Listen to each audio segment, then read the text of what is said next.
రామగుండంలో ఏం జరుగుతుందో అందరం కూడా సాక్షిగా ఉన్నాం. మరి గోదావరిలో ప్రాంతంలో పుట్టి పెరిగి ఇక్కడే పెరిగి భవిష్యత్తులో కూడా ఇక్కడే ఉన్నటువంటి వాళ్ళందరం కూడా ఈరోజు మరి అభివృద్ధి పేరుతో ఇక్కడ స్థానిక ఎమ్మెల్యే మక్కన్ సింగ్ గారు మరి ఏం చేస్తున్నారు? ప్రజలారా ఒకసారి చైతన్యం కండి, ఆలోచించండి, కళ్ళు తెరవండి. మానవతా విలువలు లేనటువంటి ఒక మక్కన్ సింగ్ ఇక్కడ ఈరోజు అభివృద్ధి పేరుతోని మరి షాపులు చిన్న చిన్న ఏదైతే పతుదేరు కోసం వచ్చి కడుపు చేతులు పట్టుకొని వచ్చి మరి ఇక్కడ జీవిస్తున్నటువంటి వ్యక్తులను మరి ఆ షాప్స్ ని, టీ కొట్టులను అంటే చిన్న చిన్న వ్యాపారస్తులందరినీ లక్ష్మణంలో ఉన్నటువంటి చిన్న పెద్ద వ్యాపారస్తుల అభివృద్ధి పేరుతో రోడ్ ఎక్స్టెన్షన్ పేరుతోని మరి దానికి రూల్స్ రెగ్యులేషన్స్ అన్నిటిని కూడా పక్కన పెట్టి ఒక మున్సిపల్ యాక్ట్ ని కూడా పక్కన పెట్టి ఏదైనా ఒక రోడ్ ఎక్స్టెన్షన్ చేయాలంటే మున్సిపాలిటీలో ఒక బాడీ ఉండాలి.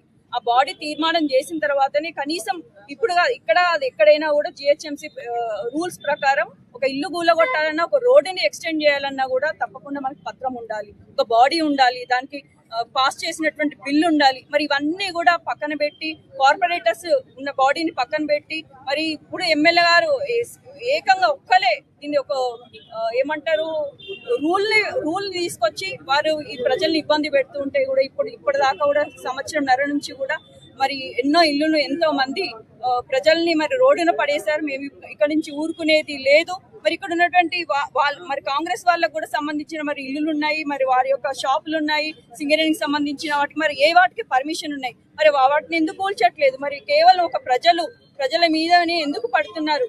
పక్కన ఉన్నటువంటి ఓ నాయకులారా కనీసం చెప్పండి, మీ నాయకుడు ఏం చేస్తున్నాడో. మొన్నటిదాకా గుళ్ళు కొట్టి ఆ అమ్మవారికి అమ్మవారి శాపానికి గురి అయిండు. మరి ఈ రోజు ప్రజలు మరి ఇక్కడ ఉన్నటువంటి మహిళలు ఏదైతే ఈ యొక్క గృహంని ఊలబెట్టినటువంటి షాప్ ఊలబెట్టినటువంటి మహిళలు శాపనార్థాలు పెడుతుంటే సిగ్గు అనిపించట్లేదా? మరి ఇక్కడ ఉన్నటువంటి గోదావరి ప్రాంతం వాళ్ళందరూ కూడా నీకు భయపడి ఇంటింట్లోనే తిట్టుకుంటున్నారు, నోట్లోనే తిట్టుకుంటున్నారు. ఆ శాపనార్థాలు ఎక్కడికి పోవు. నువ్వు ప్రజాపాలన చెయ్యాలి అంటే ఒక మంచిగా చేయండి, మేము దాన్ని స్వాగతిస్తాం. అంతేగాని ఎట్లా పడితే అట్లా ఈ షాప్స్ ని కూల్చడం, ఇళ్లను కూల్చడం అనేది మాత్రం చాలా చాలా తప్పు. మేము తప్పకుండా మీ అందరం పార్టీ వాళ్ళని కలిసి మీ అందరం ఈ న్యాయ పోరాటానికి సిద్ధమవుతున్నాము.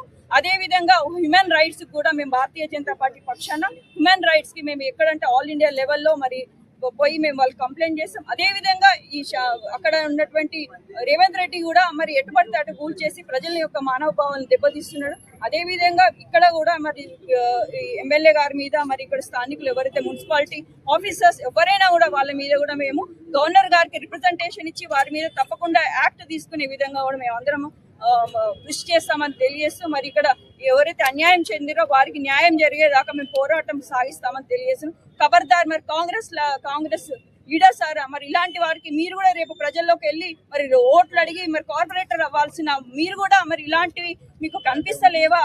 ఒక మహిళ ఏడుస్తూ ఉంటే, ఒక ఇంట్లో ఉన్నటువంటి వ్యక్తులు మరి గోదావరి ప్రాంతం వాళ్ళు ఏడుస్తుంటే మీకు సిగ్గు అనిపించట్లేదా? ఇక్కడైనా బుద్ధి తెచ్చుకోండి. మరి ఇలాంటివి ఇంకోసారి సంఘటన జరిగితే ఊరుకునేది లేదు. మరి ఇక్కడ ఉన్న వారికి న్యాయం జరిగేదాకా మేము అందరం కృషి చేస్తాం.